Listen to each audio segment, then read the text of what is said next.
Ayan, dahil Bicolana ito. Uso ang gata. Maggata tayo ng tilapia ngayon, ang ating lunch for today's video. Ayan, dahil wala kami nakuhang pechay. Umikot na kami ng umikot, walang pechay. Ayan, ang salit, sitaw, tsaka malunggay. Masarap naman yan. Huwag mo muna patunogin, Papalab. Ayan. Pagka isang gata lang yan. Ayan, isang gata lang ginawa ko. Kakang gata lang siya. Love it! Alright. Magluto na. Ayan, lagay ko na nga pala yung Delta Bicol. Taga Bicol ito.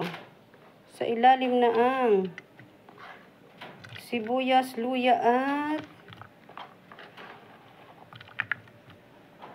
bawang. Ayan. Silagay na natin ang ating tilapia. Lagyan na natin itong sili. Kasi para lumasa. Yung gata. Yan, isang gata lang siya. Pero marami lagay mo para masarap. Tapos lagyan na natin yung ating tilapia. Kasi pag kumulo siya ng konti, lagay na yung sitaw para maluto siya. Sana kasya siya. Kasi ang liit ng kawali namin. Pang-4 na tao lang. O, diba? Kasya naman siya for sure. Ayun, very good. Ayan. Salang mo na to, Papalab ko. Wait lang, huwag ka muna umano. Ayan, salang na natin siya. Ayan, uunahin na muna siyang isalang.